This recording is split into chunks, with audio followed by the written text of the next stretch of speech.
ಹೇಗಿತ್ತು ಇವತ್ತಿನ ಕಾರ್ಯಕ್ರಮ? ಕಾರ್ಯಕ್ರಮ ಇವತ್ತು ಫಸ್ಟ್ ಟೈಮ್ ಅಲ್ವಾ ಸರ್? ಸ್ವಲ್ಪ ಹಾ. ಸ್ವಲ್ಪ ನನಗೆ ನನ್ನ ಇದಕ್ಕೆ ಪರವಾಗಿಲ್ಲ, ಒಂದೊಂದೇ ಅರ್ಥ ಆಗ್ತಾ ಇದೆ.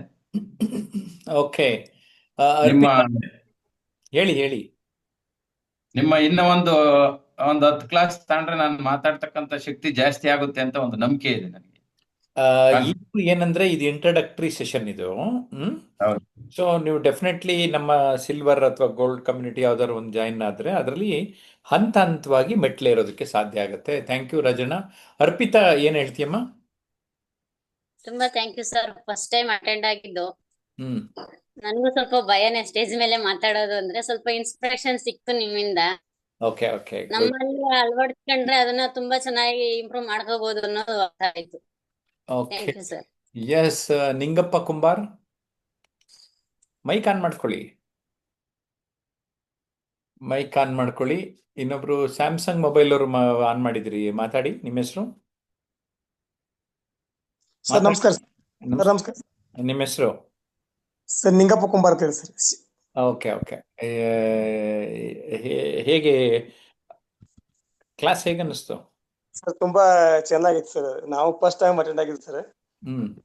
ಸರ್ 2-3 ಸಲ ಅಟೆಂಡ್ ಮಾಡ್ಬೇಕಾದ್ರೆ ಆಗ್ತಿದ್ದೆ ಸರ್. ನಮ್ ಕೆಲಸದ ಇದ್ರಾಗ ಆಗಿದ್ದಿಲ್ರಿ. ಹ್ಮ್ ಹ್ಮ್ ಹ್ಮ್. ತುಂಬಾ ಓಕೆ. ಖುಷಿ ಅಂತ. ತಾವು ಬಹಳ ಸರಿಯಾಗಿ ಮಾರ್ಗದರ್ಶನ ನೀಡ್ತೀರಿ ಅನ್ನೋದು ನನಗೆ ಗೊತ್ತಿದೆ ಸರ್.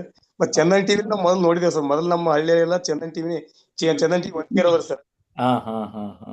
ಕಂಪಲ್ಸರಿ ನೀವು ಬರ್ತಿದ್ರಿ ಸರ್ ಅವಾಗ. Okay okay okay. ತುಂಬಾ ಎಸ್, ಖುಷಿ. ಗುಡ್. ಎಸ್, ಸ್ಯಾಮ್ಸಂಗ್ ಮೊಬೈಲ್ ಅವರು ಮಾತಾಡ್ತೀರಾ ಈಗ? ಹಾ ಸರ್. ಎಸ್, ಪರಿಚಯ. ನಿಮ್ಮ ಹೆಸರು? ಸಜ್ಜನ್ ಸಿಂಗ್ ಸರ್. ಅದೇನೆ. ಆ ಈ ಹಿಂದೆ ಸುಮಾರು ಒಂದು 3-4 ಸರಿ ನಾನು ಸ್ಟೇಜ್ ಮೇಲೆ ಹೋಗಿ ಮಾತಾಡ್ಬೇಕು ಅಂತ, ಏನ್ ಮಾತಾಡ್ಬೇಕು ಆ ಕಂಟೆಂಟ್ನು ಮಾತಾಡ್ಬೇಕು ಅನ್ಕೊಳ್ತೀನಿ. ಹ್ಮ್. ಆದ್ರೆ ಅಲ್ಲಿ ಹೋಗಿದ ತಕ್ಷಣನೇ ಅದೇನೆ ಮೈಕ್ ಇಟ್ಕೊಂಡಾಗ ಸ್ವಲ್ಪ ವೈಬ್ರೇಷನ್ ಮತ್ತೆ ತರ ಇನ್ನೊಂದು ಆಗುತ್ತೆ. ಕ್ಯಾಶ್ ಕೊಟ್ಟಿದೆ, ಅದು ಸೋಮವಾರ ಕೊಡೋದು, ಮಂಗಳವಾರ ಬೆಳಿಗ್ಗೆ, ಅದನ್ನು ನೆನಪಿಸುತ್ತೆ. Okay okay. ಆ ಆಮೇಲೆ ಸ ಒಂದು ಒಂದು 5-10 ನಿಮಿಷ ಮಾತಾಡ್ಬೇಕನ್ನೋದು ಒಂದ್ 2-3 ನಿಮಿಷದಲ್ಲಿ ಮಾತಾಡ್ಬಿಟ್ಟು ಬಂದ್ಬಿಡ್ತೀನಿ ಸರ್. ಆತರ ಆಗತ್ತೆ. ಅದಕ್ಕೋಸ್ಕರನೇ ಈ ಕಾರ್ಯಕ್ರಮಕ್ಕೆ ಬಂದಿದ್ದೀನಿ. ಇನ್ ಸ್ವಲ್ಪ ಅದೇ ರೀತಿ ಇನ್ನೂ ಒಂದು 4-5 ಕ್ಲಾಸು ಅಥವಾ ಒಂದು 10 ಕ್ಲಾಸು ಬಂದ್ರೆ ಅದು ಇಂಪ್ರೂವ್ಮೆಂಟ್ ಆಗ್ಬೋದು ಅನ್ಕೊಂಡು ನನ್ನ ಒಂದು ಭಾವನೆ. ಎಸ್, ಕೊಟ್ರೇಶ್, ಮಾತಾಡಿ. ಸರ್ ಮಾತಾಡಿ. ಸರ್ ತುಂಬಾ ಚೆನ್ನಾಗಿ ಒಂದು ಮೋಟಿವೇಶನ್ ಮಾಡ್ತಾ ಇದ್ರು ಸರ್. ಎಲ್ರಿಗೂ ಅರ್ಥ ಆಗ್ತಾ ಇದೆ. ಓಕೆ. ನಮ್ದು ಇನ್ನೂ ಹೊಸದು, ಯಾವ ತರ ಹೇಗೆ ಕಲಿಕೆ ಎಲ್ಲ ಮಾಡ್ಬೇಕಲ್ಲ ಸರ್. ಹ್ಮ್ ಹ್ಮ್. ಮಾಡಿದ್ರೆ ನಾವು ಒಂದ್ ಹಂತಕ್ಕೆ ಬರ್ತೀವಿ ಅಂತ ಸ್ಟೇಜ್ ಫಿಯರ್ ಎಲ್ಲ ಹೋಗ್ಬೇಕು first. Okay okay. Yes sir, good. ನಮ್ಮ ಜೊತೆ ಈಗಾಗಲೇ ಕೋರ್ಸ್ ಸೇರಿರೋ ಒಬ್ರು ಹರಿಪ್ರಸಾದ್ ಅನ್ನೋರಿದ್ದಾರೆ. ಈ ಹಂತದಲ್ಲಿ ನೀವಿದ್ದೀರಿ ಈಗ. ಈಗ ಒಂದ್ಸರಿ ಕೋರ್ಸ್ಗೆ ಸೇರ್ಕೊಂಡ್ರೆ ಯಾವ ಥರ ಈ ಹರಿಪ್ರಸಾದ್ ಅವ್ರಿಗೆ ಲಾಭ ಆಯಿತು ಅಂತ ತಿಳ್ಕೊಳ್ಳೋಣ. ಇವರು ಓಕೆ. ಬೆಂಗಳೂರಿನಲ್ಲಿ ಒಂದು private college, magnum first grade ಕಾಲೇಜ್ನ ಪ್ರಿನ್ಸಿಪಾಲ್. ಎಸ್ ಹರಿಪ್ರಸಾದ್, ನಿಮ್ಗೆ ಹೇಗೆ ಲಾಭ ಆಯಿತು? ನಮಸ್ಕಾರ ಎಲ್ಲರಿಗೂ. ನಾನು ಸುಮಾರು ಒಂದು 6 ತಿಂಗಳಾಯ್ತು ಹೆಚ್ಚು ಕಮ್ಮಿ ಸೇರ್ಕೊಂಡು ನಾನು ಅನೇಕ ರೀತಿಯ ಪುಸ್ತಕಗಳನ್ನ ಓದಿದ್ದೇನೆ. ನಾನೊಬ್ಬ ರೈಟರ್ ಆಗಿ ಅನೇಕ ಒಂದು ವ್ಯಕ್ತಿ ವಿಕಸನ ಕೃತಿಗಳನ್ನ ಓದಿದ್ದೀನಿ. ಸ್ವಲ್ಪ ವಿಡಿಯೋ ಕಾರ್ಯಕ್ರಮಗಳನ್ನ ನೋಡಿದ್ದೀನಿ. ನನಗೆ ಜಯಪ್ರಕಾಶ್ ನಾಗತಿಹಳ್ಳಿ ಸರ್ ಅವರ ಒಂದು ವಿಡಿಯೋ ನೋಡಿ ಯೂಟ್ಯೂಬ್ ಅಲ್ಲೇ ನೋಡಿದ್ ನಾನು. ಅವರ ಒಂದು ಸಂದರ್ಶನ ಮಾಡ್ತಾ ಇರುವಂತದ್ದು ತಕ್ಷಣ ಸೇರ್ಕೊಂಡ್ಬಿಟ್ಟೆ. ನನಗೂ ಬಹಳ ಅಡೆತಡೆಗಳು, ಮಾತಾಡ್ಬೇಕಂದ್ರೆ ಸ್ವಲ್ಪ ಸ್ಟ್ರಕ್ ಆಗ್ತಿತ್ತು. ಇದಕ್ಕಿದ್ದಂತೆ ಏನೋ ಒಂದು ಸ್ಟೇಜ್ ಎದುರುಗಡೆ ಹೋದ್ರೆ ಭಯ ಆಗುವಂಥದ್ದು, ಮಾತಾಡ್ಬೇಕಂದ್ರೆ ತಡವರಿಸುವಂಥದ್ದು, ಮತ್ತು ಏನೇನೋ ಯೋಚನೆಗಳು ಬರುವಂಥದ್ದು, ಮತ್ತು ಸ್ಟೇಜ್ ಹತ್ರ ಹೋದ್ರೆ ಸಾಕು ಏನಪ್ಪ ಮೈಕ್ ಇಟ್ಕೊಂಡ್ರೆ ಸಾಕು ಏನೋ ಒಂದು ನಡಕ ಬರುವಂಥದ್ದು, ಮತ್ತು ನೂರಾರು ಯೋಚನೆಗಳು. ಅಲ್ಲಿ ಹೋದ ತಕ್ಷಣ ಏನೋ ಮಾತಾಡುವಂತ ಹೀಗಿದ್ದೆ. ಬಟ್ ಅದು ಹೋದ ತಕ್ಷಣ ಜಯಪ್ರಕಾಶ್ ನಗತ್ ಹೇಳಿ ಸರ್ ಹೇಳಿದೆ, ಹಿಂಗಿದೆ ಸರ್, ನಾನು ಕೋರ್ಸ್ ಸೇರ್ಕೊಂಡು ಡೆವಲಪ್ಮೆಂಟ್ ಆಗ್ಬೇಕಂತ ಹೇಳಿದಂತ ಸಂದರ್ಭದಲ್ಲಿ ಸೇರ್ಕೊ ಅಂತ ಹೇಳಿದ್ರು. ಒಂದೇ ತಲಗಟ್ಟಪುರದಲ್ಲಿರುವಂತಹ ಒಂದೇನು ಒನ್-ಡೇ ಕಾರ್ಯಾಗಾರ ಇತ್ತು. ಒಂದು ದಿನ ಕಾರ್ಯಾಗಾರ ಇತ್ತು, ಸೇರ್ಕೊಂಡೆ.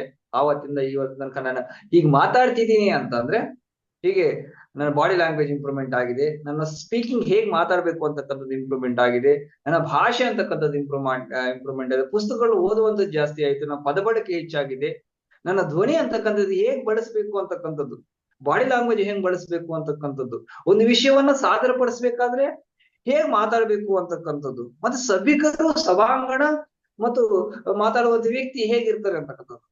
ಹಾಗ ತಕ್ಕಂತೆ ಭಾವಕ್ಕೆ ನಮ್ಮ ಮಾತಾಡುವಂತ ಮಕ್ಕಳು ಏನಾದ್ರು ಸ್ವಲ್ಪ ಸಾಹಿತಿಗಳಿದ್ದಾರೆ ಅಥವಾ ಮಕ್ಕಳು ಇದ್ದಾರೆ, ಅದು ಯಾರ್ಯಾರು ಇದ್ದಾರೆ ಅಂತಕ್ಕಂಥದ್ದು ನೋಡಿ ಗಮನಿಸಿ ಅದಕ್ಕೆ ತಕ್ಕಂತೆ ಭಾವಕ್ಕೆ ತಕ್ಕಂತೆ ಭಾಷೆ ಅಂತ ಹೇಳ್ತೀವಲ್ಲ, ಭಾವಕ್ಕೆ ತಕ್ಕಂತೆ ಜನ ಇರ್ತಾರ, ಜನಕ್ಕೆ ಹೊಂದಾಣಿಕೆ ಆಗುವಂತೆ ಮಾತಾಡುವಂತ ಶಕ್ತಿ, ಸಾಮರ್ಥ್ಯ, ಗುಣ ಸ್ವಭಾವಗಳು ನನ್ನಲ್ಲಿ ಅಳವಡಿಕೆ ಆದವು. ಅದೇ ಜಯಪ್ರಕಾಶ್ ನಾಗತಿಹಳ್ಳಿ ಸರ್ ಅವರ ಒಂದು ಒಂದು ಕನೆಕ್ಷನ್ ಇದೆಯಲ್ಲ, ಅವರ ಪುಸ್ತಕಗಳನ್ನ ಓದ್ತಾ ನಾನು ಸ್ವಲ್ಪ ಇಂಪ್ರೂವ್ಮೆಂಟ್ ಆದೆ, ಅವರ ಭಾಷಣಗಳನ್ನು ಕೇಳ್ತಾ ಸ್ವಲ್ಪ ಹೊತ್ತು ಇಂಪ್ರೂವ್ಮೆಂಟ್ ಆದೆ. ನನಗೆ ಗೊತ್ತಿಲ್ಲ, ನನ್ನ ವ್ಯಕ್ತಿತ್ವ ನನಗೆ ಗೊತ್ತಿಲ್ಲ ಅಂತ ಹೇಳ್ತಾರೆ, ಟ್ರಾನ್ಸ್ಫಾರ್ಮೇಶನ್ ಅಂತ ಹೇಳ್ತೀವಲ್ಲ, ಆ ಪದಕ್ಕೆ ಏನಾದ್ರು ಒಂದು ಒಂದು ಸರಿಯಾದ ರೂಪ ಕೊಡ್ಬೇಕಂದ್ರೆ ಜಯಪ್ರಕಾಶ್ ನಾಗತಿಹಳ್ಳಿ ಸರ್ ಅಂತ ಹೇಳ್ತಾ ಹೋಗ್ಬೋದು. ಅಂತಂದ್ರೆ ಅದನ್ನ ನಾನೇ ಒಂದು ಇದು ಹೇಗಿದ್ದವನು ಹೇಗಾದೆ ಅಂತ ನೋಡ್ಬೇಕಂತ ಅನೇಕ ರೀತಿಯ ವಿಡಿಯೋಗಳು ನೋಡಿದ್ದೀನಿ. ಹಿಂದೆ ನಾನು ಒಂದು 6 ತಿಂಗಳ ಹಿಂದೆ ನೋಡಿರುವಂತ ವಿಡಿಯೋ ನೋಡಿದಂತ ಸಂದರ್ಭದಲ್ಲಿ ಹೀಗೆ ಒಂದು 2-3 ದಿನದ ವಿಡಿಯೋ ನೋಡಿದಂತ ಸಂದರ್ಭದಲ್ಲಿ ಹಂತವಾಗಿ ಒಂದೊಂದು ಸ್ಟೆಪ್ ಬೈ ಹೆಂಗ್ ಡೆವಲಪ್ಮೆಂಟ್ ಆಗಿದ್ದೀನಿ ಅಂತಂದ್ರೆ ಪರಿಪೂರ್ಣ ಬದಲಾವಣೆ ಆಗಿದ್ದೀನಿ. ಹಾಗೆ ಒಂದು ವ್ಯಕ್ತಿತ್ವವನ್ನು ನಿರ್ಮಾಣ ಮಾಡ್ಕೊಂಡಿದ್ದೀನಿ. ನನ್ನ ಭಾಷೆ ಬದಲಾವಣೆ ಆಗಿದೆ, ನನ್ನ ಬಾಡಿ ಲ್ಯಾಂಗ್ವೇಜ್ ಬದಲಾವಣೆ ಆಗಿದೆ, ನನ್ನ ಥಾಟ್ಸ್ ಇದೆಯಲ್ಲ ಅದು ಬಹಳ ಈ ನಕಾರಾತ್ಮಕ ಯೋಚನೆಗಳು, ನೆಗೆಟಿವ್ ಥಾಟ್ಸ್ ಬಹಳ ಬರ್ತಿದ್ವು, ಅದು ಹೋಗಿ ಪಾಸಿಟಿವ್ ಥಾಟ್ಸ್ ಅಂತಕ್ಕಂಥದ್ದು ಇಂಪ್ರೂವ್ಮೆಂಟ್ ಆಗಿದೆ. ನನ್ನ ಒಂದು ಮಾತಿನ ಶಕ್ತಿ ಬದಲಾವಣೆ ಆಗಿದೆ, ನನ್ನ ಧ್ವನಿಯ ಒಂದು ಸಾಮರ್ಥ್ಯ ಹೆಚ್ಚಾಗಿದೆ, ನನ್ನ ಒಂದು ಇನ್ನೊಬ್ಬರು ಬಂದು ಕಾಂಟ್ಯಾಕ್ಟ್ ಮಾಡ್ಬೇಕಂತಂದ್ರೆ ಪ್ರಭಾವ ಹೆಚ್ಚಾಗಿದೆ. ಫಸ್ಟ್ ಇದ್ದಂತ ಸಂದರ್ಭದಲ್ಲಿ ಏನೋ ಕೀಳರಿಮೆ ಇದ್ದು ಏನೋ ಒಂದು ಯಾರನ್ನ ಮಾತಾಡ್ಬೇಕಂತಂದ್ರೆ ಒಂದು ಹೇಳಿದ ಮೊನ್ನೆ ಕ್ಯಾಂಪ್ ಮಾಡಿದ್ದಾರೆ ಸರ್, ಅಸರ್ಟಿವ್ ಕಮ್ಯುನಿಕೇಶನ್ ಅಂತ, ದೃಢತೆ ಸಂವಹನ. ಅಪೋಸಿಟ್ ಸೆಕ್ಸ್ ಏನೋ ಮಾತಾಡ್ಬೇಕಂದ್ರೆ ಹೆಣ್ಮಕ್ಳು ಯಾರಿದ್ರು ಮಾತಾಡುವಂತ ಸ್ವಲ್ಪ ಭಯ ಆಗ್ತಿತ್ತು.